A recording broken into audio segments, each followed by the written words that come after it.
हमारे साथ बातचीत के लिए कांग्रेस के वरिष्ठ नेता और सांसद प्रमोद तिवारी जी हैं। सर, कल देश के उपराष्ट्रपति का एक बड़ा बयान आया जिसके बाद हलचल मच गई है सियासी गलियारों में। उन्होंने कहा है कि सुप्रीम कोर्ट जो है वो इस तरीके से आदेश नहीं दे सकती राष्ट्रपति को। 142 का भी उन्होंने जिक्र किया है, न्यूक्लियर मिसाइल से उसे तुलना की है। क्या कहेंगे?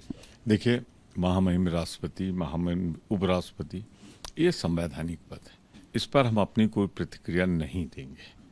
इतना जरूर कहना चाहेंगे कि भारत का संविधान 4 पायों पे टिका है: कार्यपालिका, न्यायपालिका, विधायिका, पत्रकारिता।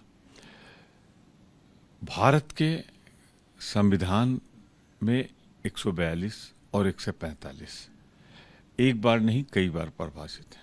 उनके अधिकार अक्षुण्ण है। उसे जब तक वो बदल न दिया जाए चुनौती नहीं दी जा सकती है। तो मैं तो सिर्फ इतना कहूँगा कि जो बात भारत के संविधान में है वो देश का कानून है, उसका पालन होगा और होना चाहिए। इसके अलावा सर, मुर्शिदाबाद की जो हिंसा का मामला है वो थमने का नाम नहीं ले रहा है। राज्यपाल वर्सेस सीएम हो गया है। राज्यपाल जो आनंद बोस हैं वो कह रहे हैं कि प्रभावित इलाके में जाऊंगा। ममता बनर्जी कह रही हैं कि ज़रूरत नहीं है, अभी वहाँ थोड़ी बहुत शांति है, कुछ चीज़ें बिगड़ सकती हैं। देखिए, मैं एक चीज़ कह दूँ, मुर्शिदाबाद में जो हिंसा हुई मैं उसकी निंदा करता हूँ। पीड़ा है मुझे हृदय से बहुत, और मैं दोनों को दोषी मानता हूँ। प्रदेश सरकार की जिम्मेदारी थी कानून व्यवस्था कायम रखना, वो असफल रही।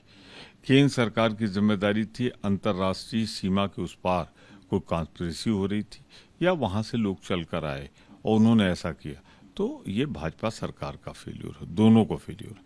जहाँ तक राज्यपाल और मुख्यमंत्री के बीच की बात है, मैं ये कहना चाहूँगा जब मुख्यमंत्री अनुरोध कर रही तो राज्यपाल उस पर विचार करें। सर, उसमें चर्चा ये भी है कि बीजेपी का कोई प्रतिनिधिमंडल जो है वो बंगाल जाए, हिंसा प्रभावित इलाकों का दौरा करे। क्या कांग्रेस भी इस पर कोई विचार करे? मैं एक चीज़ साफ कहना चाहता हूँ, भारतीय जनता पार्टी लाशों की राजनीति करती है।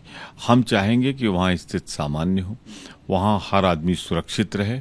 कांग्रेस पार्टी ये चाहती है और स्थानीय इकाई हमारी इस पर समुचित समय पर समुचित कदम उठाएगी पश्चिम बंगाल कांग्रेस।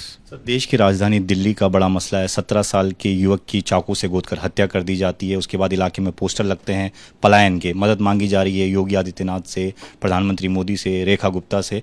ये जो हत्याएं हो रही हैं, अपराध बढ़ रहा है दिल्ली में, और अब इस तरह के पलायन के पोस्टर दिल्ली में भी नजर आ रहे हैं। इस पर क्या? ये कोई पहली घटना नहीं।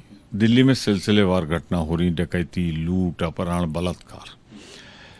यहाँ तो केंद्र सरकार के अधीन है कानून व्यवस्था, सीधे गृह मंत्रालय यहाँ से नियंत्रित करता है। जिस तरह 17 साल के मासूम बच्चे को मारा गया है, घेर के मारा गया है, उसके लिए पूरी तरीके से केंद्र सरकार, गृह मंत्रालय दोषी है। यहाँ प्रदेश में भी सरकार है भाजपा की, तो डबल इंजन की सरकार है। जो मांग रहे थे मोदी जी चुनाव में, तो मैं कहूँगा डबल इंजन फेल हो गया, पूरी तरह फेल हो गया। दिल्ली भारत की राजधानी में लोग अगर असुरक्षित हैं तो फिर कहाँ सुरक्षित है? बहुत बहुत धन्यवाद सर बातचीत के लिए। तो सांसद प्रमोद तिवारी सीधे तौर पर ये कह रहे थे दिल्ली में डबल इंजन पूरी तरह से फेल हो गया है। सीलमपुर की घटना पर उन्होंने कहा है। कैमरा राजेंद्र सिंह के साथ दीपक सिंह रावत, एबीपी न्यूज, दिल्ली।